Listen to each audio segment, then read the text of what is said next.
तो स्वागत है आपका जीनियस स्टडी में। तो पिछले क्लास में हमने ऑब्जेक्टिव कवर किया था और आज के क्लास में हम पढ़ेंगे परिवहन को।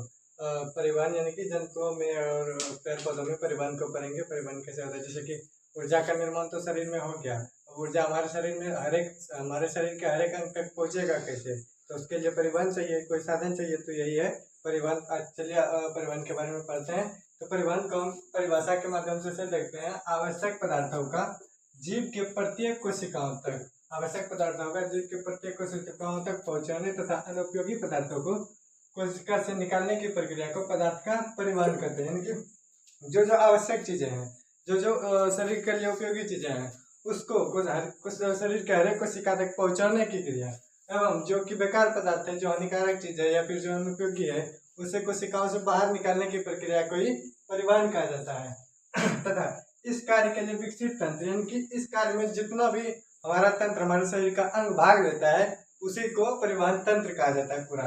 तो आज इसे परिसंचरण तंत्र भी इसी को कहा जाता है। परिसंचरण तंत्र भी अलग नहीं है। तो देखिए, जैसे मनुष्य में जैसे हर एक जीव में भी होता है परिवहन, और पेड़ पौधे में भी परिवहन होता है। तो पेड़ पौधे में परिवहन अलग होता है, लेकिन जीवों में परिवहन अलग होता है। तो दोनों को हम एक एक करके पढ़ेंगे। तो सबसे पहले हम आज पेड़ पौधे में परिवहन को देखते हैं, उसके बाद अगले क्लास में हम जंतुओं के परिवहन को देखेंगे। ठीक है, आइए आगे बढ़ते हैं।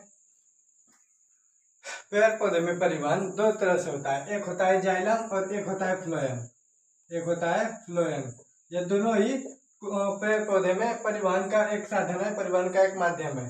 तो जाइलम से क्या होता है और फ्लोएम से क्या होता है। देखिए, जाइलम जो है, जाइलम जड़ से, हमारे पेड़ पौधे में जो जड़ होता है, जाइलम जड़ से जल एवं खनिज लवण को, जल एवं खनिज लवण को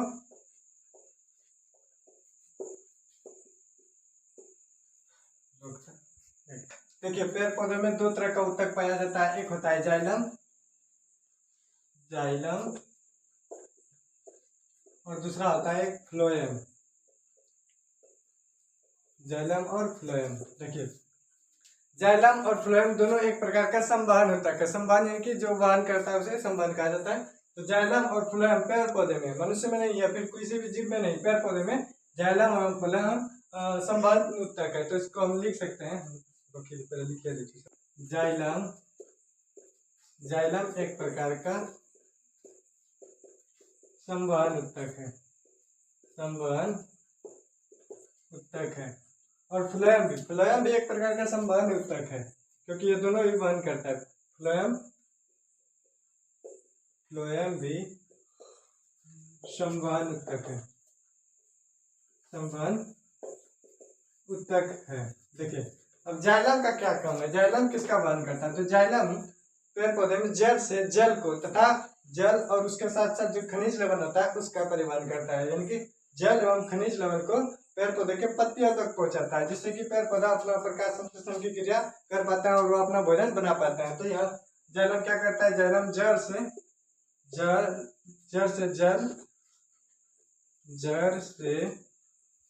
जल एवं खनिज लवण को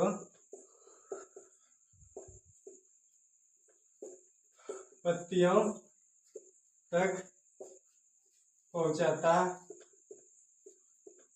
है। या इसे हम इस प्रकार से भी कह सकते हैं कि जाइलम जल एवं खनिज लवण का वहन करता है। उसी तरफ फ्लोएम पेड़ पौधा जो भोजन बनाता है, भोजन तैयार करता है, वो पेड़ पौधे के प्रत्येक अंगों तक पहुंचाने का कार्य फ्लोएम करता है। तो फ्लोएम पेड़ पौधे में पौधे के प्रत्येक भाग तक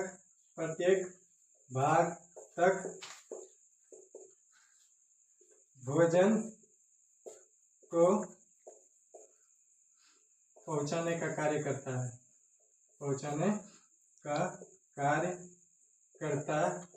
है, देखिए, पेड़ पौधे में जाइलम क्या करता है, जाइलम जल का वहन करता है और खनिज लवण का वहन करता है। और भोजन का वहन कौन करता है, फ्लोएम भोजन का वहन करता है।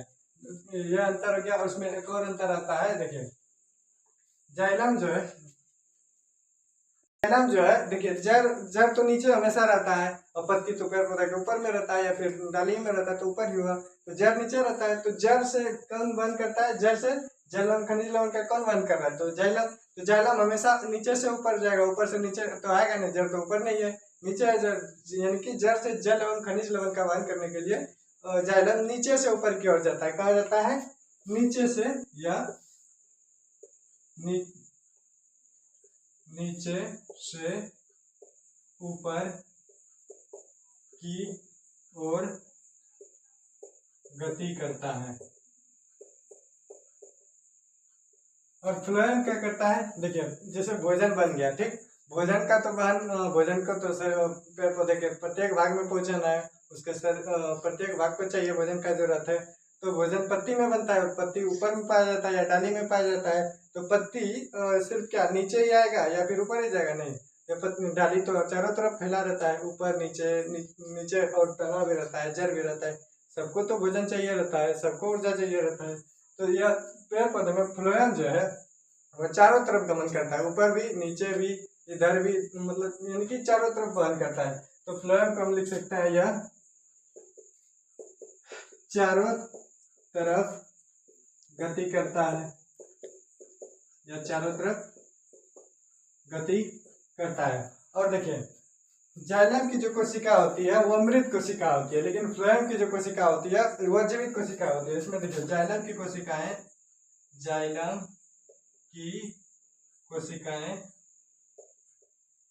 मृत होती है,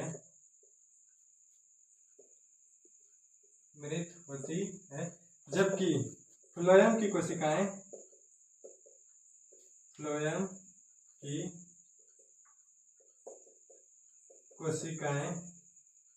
जीवित होती है। क्या होती है? जीवित होती है। देखिए, इसमें देखिए, जाइलम की कोशिकाएं क्या होते हैं? मृत, और फ्लोएम की कोशिकाएं जीवित होती है। देखिए, यही अंतर आता है, इसके अलावा भी अंतर है। जैसे देखिए, जाइलम का जो उत्तक होता है उसे दारू भी कहा जाता है, और फ्लोएम के उत्तक को वोस्ट भी कहा जाता है, ठीक।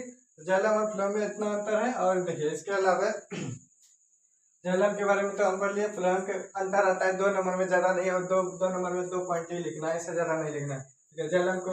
जाइलम किसका संबंध करता है? तो जाइलम जल का संबंध करता है, खनिज लवण का संबंध करता है। फ्लोएम किसका करता है? तो फ्लोएम भोजन का संबंध करता है, ठीक।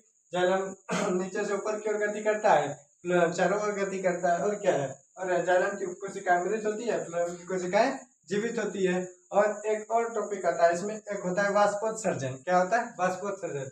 वाष्पोत्सर्जन यानी कि देखिए, पेड़ पौधे में पत्तियों में पानी तो पाया जाता है, हर एक जगह पानी रहता है। जैसे देखिए, आप लोग धूप में जैसे कपड़ा सूखने देते हैं धो के, तो कपड़ा तो गीला रहता है, लेकिन वो उसका कुछ समय बाद वो सूख जाता है। कैसे? उसका पानी कम गया, वो तो वाष्प बन के उड़ गया। तो पेड़ पौधे में पत्तियों में भी तो पानी रहता है, तो उसका भी तो वाष्प बनता होगा। या देखिए, इससे समझिए, अगर पेड़ पौधे के पत्तियों को हम तोड़ कर कहीं फेंक देते हैं तो वो 1 से 2 घंटे के अंदर सूख जाता है, लेकिन उसका पानी उड़ता है तभी तो वो सूख पाता है। लेकिन पेड़ पौधे में अगर जब तक लगा रहता है वो नहीं सूखता है।